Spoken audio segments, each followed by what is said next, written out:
Dear students, आज हम लोग क्लास 9th के बायोलॉजी विषय के अगले टॉपिक के बारे में अध्ययन करेंगे। इससे पहले हम लोग न्यूक्लिक एसिड में डीएनए के बारे में अध्ययन किए हैं। डीएनए की संरचना, ठीक है, डीएनए कहाँ पाया जाता है, उसकी उपस्थिति, लोकेशन, इसके बारे में अध्ययन किए। अगला टॉपिक जो है वो है आरएनए है। ठीक है, आप लोग बताए थे कि न्यूक्लिक एसिड जो होता है, ठीक है, ये दो प्रकार का होता है, एक डीएनए और एक आरएनए।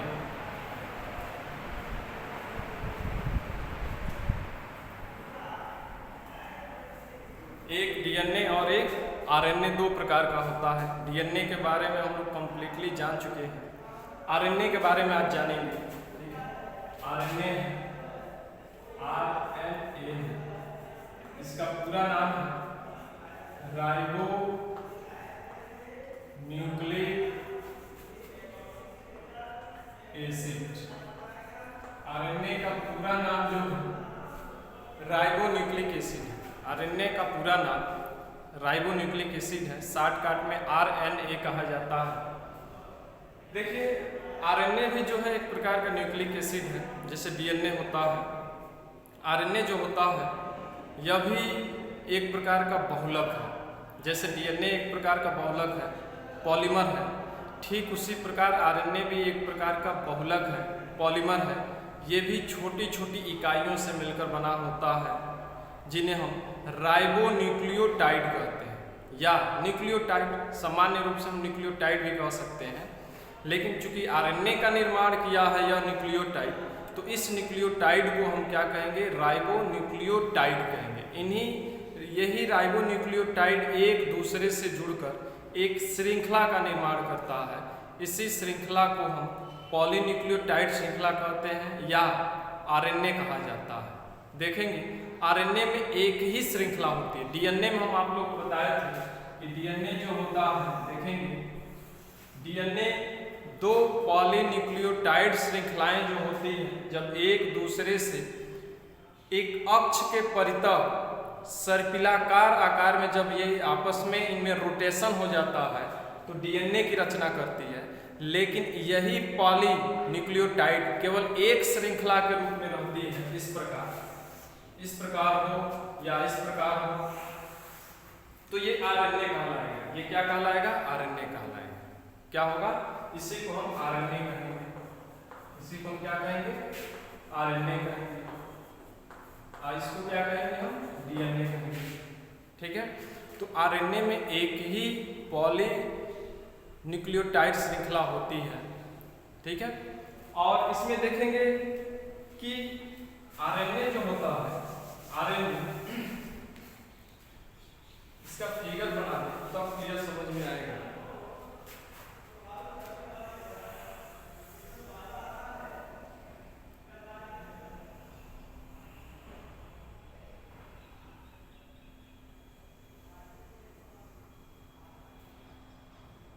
ठीक, ये रहा आरएनए। ठीक है, आरएनए में एक ही पॉलीन्यूक्लियोटाइड श्रृंखला होती है। आरएनए में देखेंगे कि जो न्यूक्लियोटाइड होता है, न्यूक्लियोटाइड आरएनए में, आरएनए में जो न्यूक्लियोटाइड होता है, आरएनए की जो न्यूक्लियोटाइड होता है यह भी शर्करा, इसके अलावा नाइट्रोजनी बेस और फास्फेट से मिलकर बना होता है। शर्करा बेस हो जाएगा नाइट्रोजनी base plus sugar plus phosphate. ये तीन अणुओं से मिलकर बना होता है इसका न्यूक्लियोटाइड। कौन कौन सा, नाइट्रोजनी बेस है, इसके अलावा शुगर और फास्फेट। नाइट्रोजनी बेस में देखेंगे आरएनए में क्या क्या होता है। आरएनए में एडेनिन, गुआनिन, ठीक है, साइटोसिन और थाइमिन के जगह पर यूरेसिल। देखेंगे डीएनए में 4 प्रकार के नाइट्रोजनी बेस होते थे। कौन कौन, एडेनिन, गुआनिन, साइटोसिन और थाइमिन। इसमें आरएनए में देखेंगे जो नाइट्रोजनी बेस है वो है एडेनिन, गुआनिन, साइटोसिन और थाइमिन की जगह पर क्या होता है, यूरेसिल। थायमीन की जगह पर क्या होता है, यूरेसिल होता है। और शुगर में जो होता है, डीएनए में डीऑक्सीराइबोज शुगर था, शर्करा था, लेकिन आरएनए में जो शुगर होता है वो राइबोज शर्करा होता है। क्या होता है, राइबोज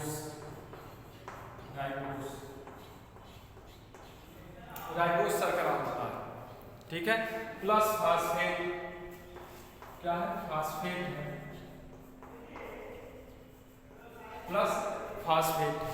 ये तीनों और नाइट्रोजनी बेस कोई एक रहेगा और राइबोज शर्करा इसके साथ फास्फेट, ये तीनों अणु आपस में जुड़ते हैं तो न्यूक्लियोटाइड की रचना करते हैं। किसकी रचना करते हैं, न्यूक्लियोटाइड। और इस न्यूक्लियोटाइड को हम क्या कहते हैं, राइबोन्यूक्लियोटाइड कहते हैं। क्या कहते हैं, राइबोन्यूक्लियोटाइड।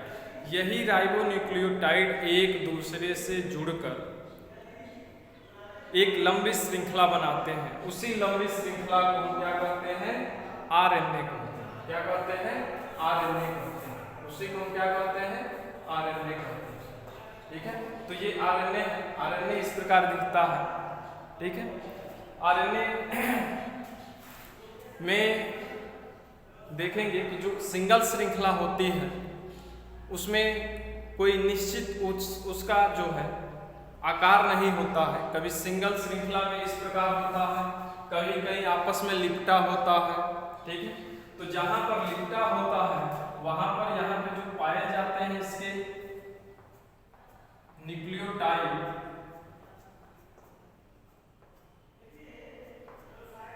यहाँ पे हो जाए एडेनिन, गुआनिन, साइटोसिन, यहाँ पे यूरेसिल, एडेनिन, यहाँ पे हो जाएगा, यहाँ पे मान लिया जाए साइटोसिन, और यहाँ पे एडेनिन,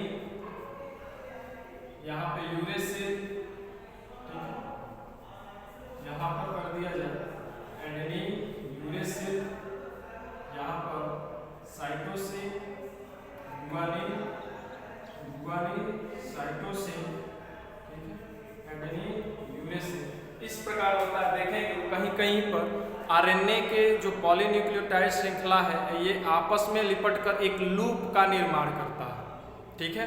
वही लूप यहाँ पर हम दर्शाए हैं, दिखाए हैं। तो जहाँ पर लूप का निर्माण कर लेता है वहाँ पर जो भी न्यूक्लियोटाइड्स होते हैं उनके बेस जो होते हैं आपस में हाइड्रोजन बंध के द्वारा जुड़ जाते हैं।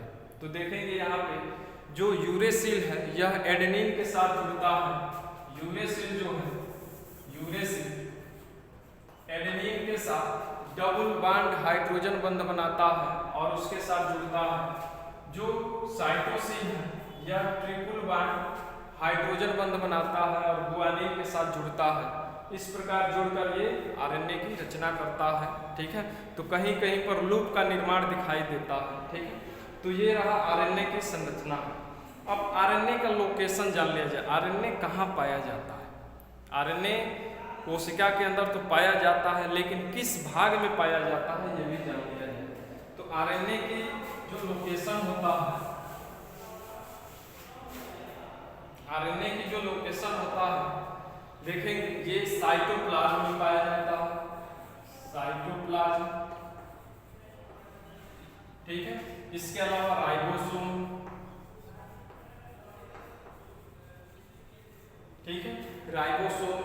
इसके अतिरिक्त आरएनए जो होता है यह न्यूक्लियोलस में पाया जाता है,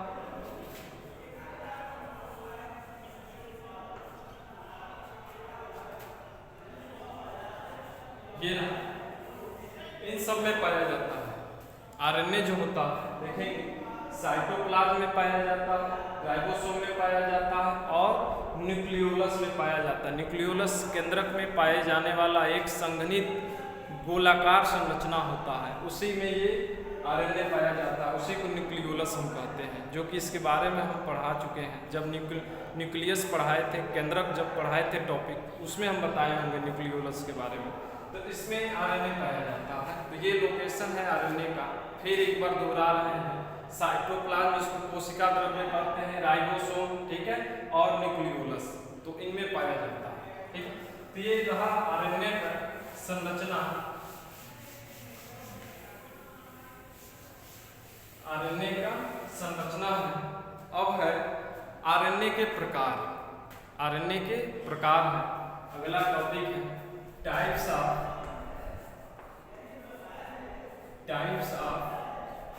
आरएनए।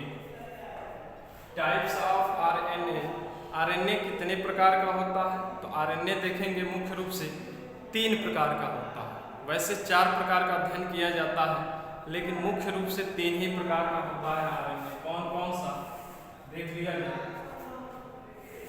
एक जो होता है एमआरएनए, एक जो होता है टीआरएनए, और एक जो होता है आरआरएनए। ये 3 प्रकार का होता है। आरएनए 3 प्रकार का होता है। और आरएनए का निर्माण कौन करता है? तो आरएनए का निर्माण जो है डीएनए करता है। आरएनए का निर्माण जो है डीएनए करता है।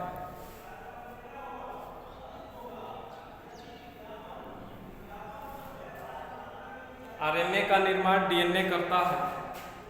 देखिए आरएनए का निर्माण किस प्रकार होता है? तो जब प्रोटीन सिंथेसिस क्रिया करने को होता है, कोशिका के अंदर प्रोटीन निर्माण क्रिया करने को होता है, उस समय डीएनए क्या करता है? ट्रांसक्रिप्शन की क्रिया करता है। ठीक है, ट्रांसक्रिप्शन की क्रिया करता है और ट्रांसक्रिप्शन की क्रिया करके आरएनए का निर्माण करता है। डीएनए जो है, डीएनए यह ट्रांसक्रिप्शन की क्रिया करता है।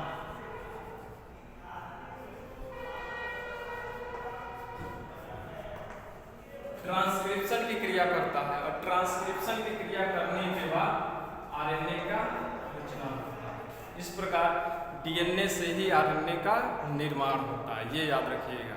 आरएनए का निर्माण कौन करता है? डीएनए करता है। किस क्रिया द्वारा? तो ट्रांसक्रिप्शन क्रिया द्वारा आरएनए का निर्माण होता है डीएनए के द्वारा।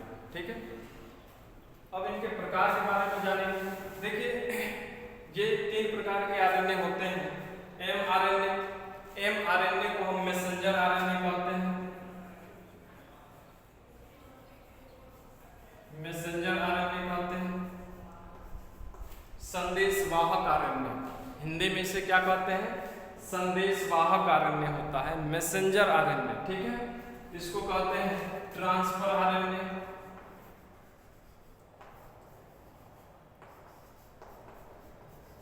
ठीक है, हिंदी में इसको स्थानांतरित आरएनए कहते हैं। ठीक है, या इसी का दूसरा नाम जो होता है सालबुल आरएनए भी इसको कहते हैं। टीआरएनए को सालबुल आरएनए भी कहते हैं। ठीक है, घुलनशील आरएनए भी कहा जाता है। और आरआरएनए मतलब राइबोसोमल आरएनए, राइबोसोमल आरएनए। ठीक है, तो ये 3 प्रकार के आरएनए हुए, मैसेंजर आरएनए, ट्रांसफर आरएनए और राइबोसोमल आरएनए। अब एक एक के बारे में जानेंगे। देखिए जब प्रोटीन सिंथेसिस की क्रिया होता, अभी मैं बताया हूँ, तो प्रोटीन सिंथेसिस की क्रिया के समय ही आरएनए का निर्माण होता है। ठीक है, और वो भी डीएनए करता है। तो इसमें देखेंगे कि जो मैसेंजर आरएनए है इसका काम क्या होता है। मैसेंजर आरएनए जो होता है यह टोटल आरएनए का लगभग 5 से 10% भाग होता है। याद रखिएगा, 5 से 10% जो होता है टोटल आरएनए का होता है। लगभग टोटल आरएनए का 5 से 10% होता है एमआरएनए होता है। और यह आरएनए जो होता है मैसेंजर आरएनए, यह संदेश को डीएनए के द्वारा दिए गए सूचना अथवा संदेशों को लेकर केंद्रक से कोशिका द्रव्य में आता है, इसीलिए इसका नाम पड़ गया है संदेशवाहक आरएनए। एक बार फिर रिपीट कर रहे हैं, मैसेंजर आरएनए इसलिए कहा जाता है इसे कि डीएनए जब प्रोटीन सिंथेसिस क्रिया करना होता है तो इन आरएनए का निर्माण करता है, जिनमें से एमआरएनए को सूचना देता है। वह सूचना लेकर डीएनए से एमआरएनए केंद्रक से निकलकर कोशिका द्रव्य में आ जाता है, साइटोप्लाज्म में आ जाता है सूचना देने के लिए। ठीक है, देखेंगे ट्रांसफर आरएनए क्या होता है। यह एमआरएनए के सूचनाओं को लेता है और उस सूचनाओं को लेकर, ठीक है, फिर उस प्रकार के एमिनो एसिड का खोज करता है साइटोप्लाज्म में और उस प्रकार के एमिनो एसिड को अपने साथ जोड़कर राइबोसोम के पास आता है। ठीक है, और इसको सॉल्युबल आरएनए भी कहा जाता है। ठीक है, इसको सॉल्युबल आरएनए भी कहा जाता है और इसकी संख्या जो है, इसकी प्रतिशत मात्रा जो होती है टोटल आरएनए का लगभग 10 से 20% होता है। ठीक है, 10 से 20% होता है और इसकी साइज छोटी होती है। इनमें न्यूक्लियोटाइडों की संख्या सबसे कम होती है। शेष इन तीनों में सबसे ज़्यादा अगर न्यूक्लियोटाइडों की संख्या कम होती है तो टीआरएनए में होती है। ठीक है, साइज भी छोटी होती है इसकी। आरएनए इसको राइबोसोमल आरएनए कहते हैं। यह कहाँ पाया जाता है? राइबोसोम में पाया जाता है। राइबोसोम में यह पाया जाता है। ठीक है, और राइबोसोम में प्रोटीन सिंथेसिस करने के लिए आवश्यक एंजाइमों का फॉर्मेशन करता है, निर्माण करता है। ठीक है, तो ये रहा। अब देखिए प्रोटीन सिंथेसिस किस प्रकार होती है और ये तीनों आरएनए किस प्रकार कार्य करते हैं, इनके बारे में मैं बताना चाहूँगा। ठीक है, ये सबसे लंबा आरएनए होता है। आरएनए जो होता है सबसे लंबा आरएनए होता है और टोटल आरएनए का लगभग 60 से 70% भाग होता है। टोटल आरएनए का 60 से 70% भाग जो होता है आरएनए का हिस्सा होता है। तो ये याद रखिएगा।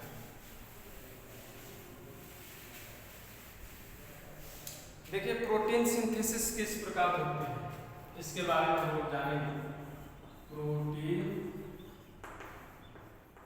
सिंथेसिस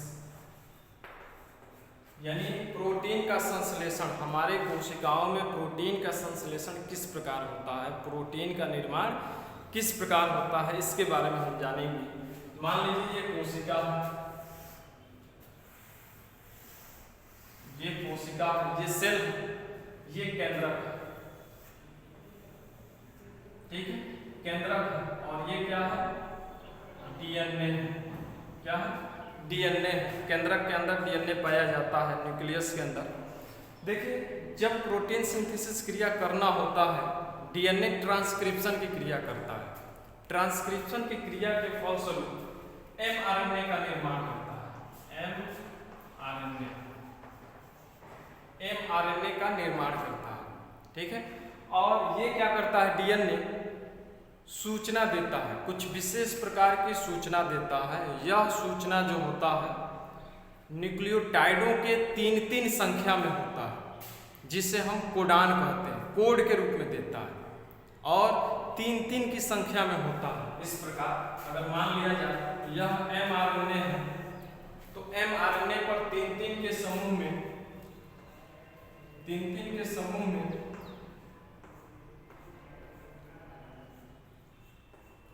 3-3 के समूह में इस पर कोड पाए जाते हैं, जिसे हम कोडान कहते हैं। ठीक है, जैसे ए यू जी। ठीक है, इसके अलावा ए यू यू। ठीक है, इसके अलावा सी सी जी। ठीक है, इसके अलावा ए यू सी। इस प्रकार होता है कोडान। ये 3-3 की संख्या में है। ठीक है, तो ये कोड के रूप में सूचना देता है। उसी सूचना को एमआरएनए जो होता है केंद्रक से लेकर साइटोप्लाज्म में आता है। ये साइटोप्लाज्म है, कोशिका द्रव्य है।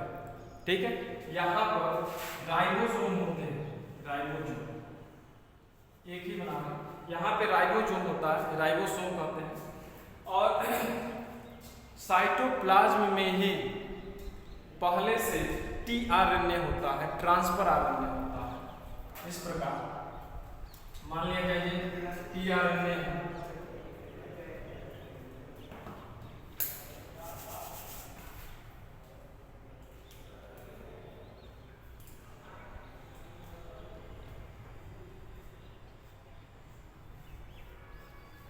ठीक है, ये टीआरएनए है। इस प्रकार होता है। टीआरएनए के देखेंगे, टीआरएनए पर एंटीकोडान होता है। वहाँ पर भी 3-3 न्यूक्लियोटाइडों के समूह होता है, जिसे हम एंटीकोडान कहते हैं। तो जस्ट इसके विपरीत होगा। अगर मान लिया जाए एमआरएनए पर कोडान AUG है तो इसका जस्ट विपरीत जो होगा, ए का विपरीत होगा यू, क्या होगा यू, और यू का विपरीत होगा ए, और जी का विपरीत होगा सी। ठीक है, तो इस प्रकार का एंटीकोडान होता है, किस पर, टीआरएनए पर होता है। साइटोप्लाज्म में ये पड़ा रहता है, एंटीकोडान को धारण किए रहता है। फिर एमआरएनए टीआरएनए के पास आता है, इस प्रकार देखेंगे टीआरएनए के पास ये आया, ठीक है, और अपने कोड को लाकर जब टीआरएनए के एंटीकोडान से मैच कराता है, तो उस जो कोड मैच कर जाता है उस सूचना को तुरंत पढ़ लेता है, कौन, टीआरएनए पढ़ लेता है। ठीक है, तो यहां पर देखेंगे AUG, AUG जो एमआरएनए होता है, ये एमआरएनए है। ठीक है, इस पर एमआरएनए पर कोडान होता है और टीआरएनए पर एंटीकोडान होता है। जो ही मैच कर जाता है उस सूचना को पढ़कर समझ जाता है टीआरएनए, और उस प्रकार के एमिनो एसिड को अपने अंतिम सिरे पर, यहाँ पर उस प्रकार के एमिनो एसिड को अपने एक आर्म पर, एक भुजा पर जोड़ लेता है, और फिर यह टीआरएनए कहाँ आता है, राइबोसोम के पास आता है। राइबोसोम पर आने के बाद टीआरएनए क्या करता है, इस एमिनो एसिड को स्थानांतरण कर देता है, किसको दे देता है, राइबोसोम को दे देता है। राइबोसोम के बाद जब वो एमिनो एसिड आता है तो फिर एक एक एमिनो एसिड आपस में जुड़ते जाते हैं, इस प्रकार एक एक एमिनो एसिड जो होते हैं आपस में जुड़ते जाते हैं, एक एक एमिनो एसिड आपस में राइबोसोम पर जुड़ते जाते हैं और एक लंबी श्रृंखला बन जाती है जिसे हम पॉलीपेप्टाइड श्रृंखला कहते हैं। ठीक है, और यही पेप्टाइड श्रृंखला जो होता है बाद में प्रोटीन का सिंथेसिस करता है, प्रोटीन का निर्माण होता है। इस प्रकार यह क्रिया होती है। ठीक है, जो ही प्रोटीन का निर्माण हो जाता है, कोशिका के जो भी आवश्यक प्रोटीन होता है उस प्रोटीन का जब निर्माण हो जाता है तो फिर इन आरएनए का काम समाप्त हो जाता है, फिर ये नष्ट हो जाते हैं। एमआरएनए भी नष्ट हो गया, टीआरएनए भी क्या होता है, नष्ट हो जाता है, या उसी में सालुबल हो जाता है, साइटोप्लाज्म में विलय हो जाता है। फिर कोशिका को जब आवश्यकता पड़ती है प्रोटीन की तो फिर डीएनए ये क्रिया करेगा, फिर एमआरएनए का निर्माण करेगा, टीआरएनए बनेंगे, फिर यह एमआरएनए सूचना लेकर आएगा, टीआरएनए के पास पहुंचाएगा, टीआरएनए उस प्रकार के एमिनो एसिड को कोशिका द्रव्य से, साइटोप्लाज्म से सर्च करेगा, फिर उसके बाद राइबोसोम तक पहुंचाएगा, फिर एमिनो एसिड आपस में जुड़कर पेप्टाइड श्रृंखला बनेंगे, पेप्टाइड श्रृंखला आपस में मिलकर पॉलीपेप्टाइड श्रृंखला बनेंगे, और पॉलीपेप्टाइड श्रृंखला जो है प्रोटीन की रचना करेगा। इस प्रकार प्रोटीन सिंथेसिस की क्रिया कोशिकाओं के अंदर, सेल के अंदर होता है। तो ये याद रखिएगा, ये आरएनए के कार्य भी बता दिए हैं, आरएनए का ये कार्य भी हो गया।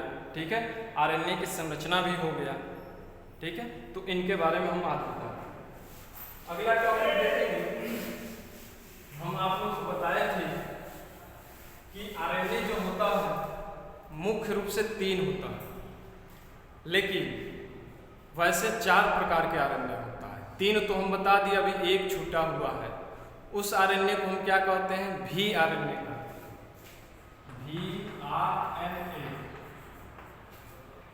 जो चौथे प्रकार का आरएनए है उसे हम भी आरएनए कहते हैं। इसका पूरा नाम है, वायरस आरएनए भी कह सकते हैं, ठीक है, या वायरल आरएनए भी कह सकते हैं। वायरल आरएनए जो वायरसों में पाया जाता है, याद रखिएगा, इस प्रकार का आरएनए भी आरएनए जो होता है यह वायरसों में पाया जाता है और वायरसों के आनुवांशिक पदार्थ के रूप में कार्य करता है। आरएनए याद रखिएगा, आरएनए आनुवांशिक पदार्थ नहीं होता है, जबकि डीएनए क्या होता है, आनुवांशिक पदार्थ होता है। आरएनए का काम नहीं होता है कि जो भी माता पिता के लक्षण होते हैं उन लक्षणों को एक पीढ़ी से दूसरे पीढ़ी में स्थानांतरित करना, यह काम आरएनए नहीं करता। आरएनए का केवल एक ही काम होता है कि प्रोटीन सिंथेसिस क्रिया में सहायता करना। ठीक है, डीएनए का काम है, डीएनए आनुवांशिक पदार्थ है, यह एक पीढ़ी से दूसरे पीढ़ी में माता पिता के लक्षणों को क्या करता है, स्थानांतरित करता है। तो डीएनए आनुवांशिक पदार्थ है, जबकि आरएनए आनुवांशिक पदार्थ नहीं है, लेकिन अपवाद स्वरूप में जब वायरस जो होते हैं, वायरसों में भी आरएनए आनुवांशिक पदार्थ के रूप में कार्य करता है। तो ये याद रखिएगा, केवल वायरसों में ही जो आरएनए पाए जाते हैं वो आनुवांशिक पदार्थ के रूप में कार्य करता है। वायरसों में भी न्यूक्लिक एसिड होते हैं। वायरसों में 2 प्रकार के न्यूक्लिक एसिड होते हैं, जिनमें से कोई एक ही न्यूक्लिक एसिड पाया जाएगा एक टाइम, ठीक है, या तो डीएनए होगा अथवा आरएनए होगा, कोई एक टाइम एक ही पाया जाएगा। ज़्यादातर वायरस जो होते हैं उनमें पाए जाने वाला आनुवांशिक पदार्थ जो होता है अर्थात न्यूक्लिक एसिड होता है वो भी आरएनए ही होता है। बहुत ही कम ऐसे वायरस हैं जिसमें डीएनए आनुवांशिक पदार्थ के रूप में होता है, ठीक है। तो ये याद रखिएगा, भी आरएनए है जिसे हम वायरल आरएनए कहते हैं या वायरस आरएनए कहते हैं, वायरसों में पाया जाता है और आनुवांशिक पदार्थ के रूप में कार्य करता है।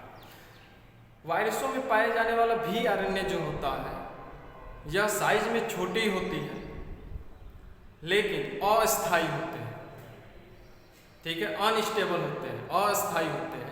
अस्थायी होने के कारण ही इनमें म्यूटेशन बहुत अधिक होता है, बहुत जल्दी हो जाएगा, कुछ ही दिनों में, कुछ ही महीनों में इनमें म्यूटेशन हो जाएगा। जब म्यूटेशन होगा तो वायरस के लक्षण भी बदलेंगे, याद रखिएगा। यही कारण है कि जो भी वायरस आरएनए वायरस होता है उस आरएनए वायरस का मेडिसिन बनाना बड़ा मुश्किल होता है या वैक्सीन बनाना थोड़ा मुश्किल काम होता है। जैसे कोरोना वायरस जो वर्तमान में आप लोग देख रहे हैं, कोरोना वायरस में भी आरएनए ही पाया जाता है, ठीक है। क्या होता है? भी आरएनए। और भी आरएनए बता देते हैं कि बहुरूपिया होता है। बहुरूपिया का मतलब बहुत जल्दी ही इनमें म्यूटेशन होता है, अपने रूप को बहुत जल्दी बदल देता है। यही कारण है कि जो कोरोना वायरस, इसके अनेक वेरिएंट देखने को मिल रहा है, अल्फा वेरिएंट, डेल्टा वेरिएंट, ठीक है, इसके अलावा डेल्टा प्लस वेरिएंट, अनेक प्रकार के वेरिएंट बन रहे हैं, क्योंकि इसमें कुछ ही महीनों के बाद उसमें म्यूटेशन हो जा रहा है। म्यूटेशन हो रहा है तो कोरोना वायरस दूसरा रूप धारण कर ले रहा है। यही कारण है वैज्ञानिकों के लिए समस्या हो रही है कि इसका एक पर्टिकुलर